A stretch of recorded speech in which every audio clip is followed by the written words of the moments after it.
Xavier Zara. Bonjour Michel. Vous êtes un spécialiste de l'innovation, un spécialiste de l'intelligence collective. C'est des sujets qui nous passionnent. Comment en êtes-vous arrivé à vous intéresser à ces sujets qui ne sont pas faciles d'abord ? En fait, ça a commencé avec l'arrivée d'Internet, où j'ai senti vraiment un potentiel très fort. À l'époque, j'étais consultant en management, donc vraiment dans le face-à-face. Et je voyais dans Internet, dans le web, vraiment quelque chose qui pouvait vraiment transformer le monde et apporter à la fois l'innovation, mais aussi un progrès pour l'humanité. Vous êtes né en France ? Oui. Et vous êtes émigré finalement, même émigré carrément. Vous êtes installé au Canada et vous êtes devenu Canadien ? C'est ça, oui. Donc justement, quand j'ai commencé à m'intéresser à Internet et à décider finalement d'en faire une activité, je me suis rendu compte, j'étais en France et je me suis rendu compte que voilà, au Canada, il y avait un écosystème, une culture qui était plus ouverte à ces nouveaux médias, aux réseaux sociaux.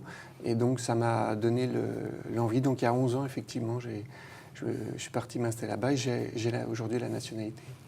Mais ça fait beaucoup plus longtemps que vous vous intéressez à ce sujet, parce que je vous connais depuis déjà une vingtaine d'années. Et déjà, il y a 20 ans, je me rappelle que nous avions discussion sur l'intelligence collective, tout ça. Donc, vous avez accompagné un mouvement extraordinaire qui rayonne aujourd'hui sur l'ensemble de la planète, qui est tout cet éveil de l'intelligence humaine, de la co-élaboration, du co-design, dont cette université est l'épicentre, comme vous le savez, planétaire, puisque nous avons les plus grandes salles de co-design de la planète, des milliers de mètres carrés.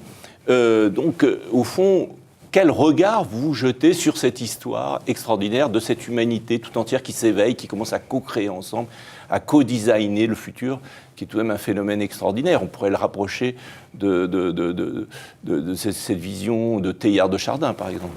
C'est vrai que c'est une vraie révolution. Je me souviens, il y a assez longtemps maintenant, mais pas si longtemps que ça, où on était dans des tables rondes et puis il y avait certaines personnes qui disaient que éventuellement Internet était peut-être une mode et que de toute façon il y avait tellement de gens qui n'avaient pas accès à ça que voilà, ça serait une sorte de pchit et puis qu'on passerait à autre chose.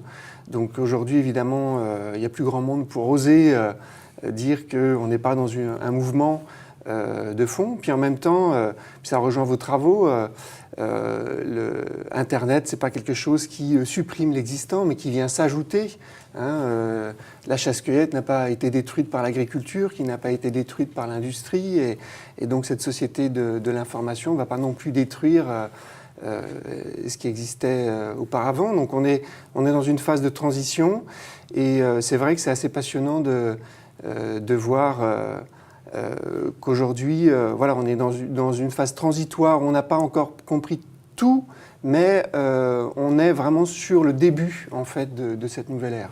Et comment voyez-vous la position finalement de l'Europe, puisque vous êtes à cheval entre les deux continents, entre l'Europe et l'Amérique du Nord, avec un regard très particulier qui est celui du Canada, qui est un espace, disons, plus libre, entre guillemets, plus intermédiaire entre une vision européenne du monde, surtout le Québec libre, cher aux Français, et l'Amérique du Nord, plus anglo-saxonne, et avec deux mondes qui ont des systèmes de représentation, des valeurs relativement différentes. Vous êtes au cœur là d'une articulation qui est absolument passionnante. Donc comment vous voyez ces deux cultures et en quoi elles se rencontrent ou ont des difficultés à se rencontrer ? Bien, en fait, en Europe, on peut dire que sur tout ce qui est un peu Scandinavie, tous les pays un peu anglo-saxons sont assez convergents en fait avec ce qui se passe aux États-Unis ou au Canada. Tout simplement parce qu'il y a une culture qui est plus ouverte sur l'explicite, et quand on parle d'Internet, on parle d'explicite, plus sur plus le goût en fait de l'écrit, plus le goût voilà, d'une relation un peu virtuelle. Alors que tout ce qui est un peu Europe du Sud ou même la France, ou culture un peu latine, on va dire, culture latine où on préfère l'implicite, on aime les relations face à face, on a le goût de l'humain. Et donc tout ça a un peu freiné le développement en fait de tout ça. Et aujourd'hui, je vois vraiment une évolution assez récente, je veux dire entre 2 et 3 ans, qui a été un peu poussée d'ailleurs par la crise de 2008, et puis surtout cette montée en puissance, Facebook 2004. Donc là, on est 10 ans plus tard, et aujourd'hui, on parle de transformation digitale. Et voilà, il y a un peu le couteau sous la gorge, et ce qui fait que la culture latine est un peu en train de se faire violence, et elle est en train de commencer, pour moi, pas à se renier, mais à s'enrichir. Voilà, à s'enrichir de nouvelles dimensions. Et donc, il y a toujours un petit décalage entre l'Amérique du Nord et l'Europe, mais je pense dans quelques années, tout ça va se rééquilibrer. Alors, vous êtes un des grands spécialistes d'Internet, du fait de votre passion pour Internet, de ce monde digital. Vous avez, à travers un certain nombre d'ouvrages, montré l'importance de s'adapter à ce monde digital et comment ça pouvait aider à devenir plus intelligent ensemble. Nous allons creuser ces différents sujets dans les prochaines vidéos. Merci Olivier de vous avoir présenté, et on va creuser différents sujets, et notamment cette révolution digitale et l'impact de cette révolution digitale sur l'intelligence collective avec vous dans nos prochaines émissions. Merci Michel.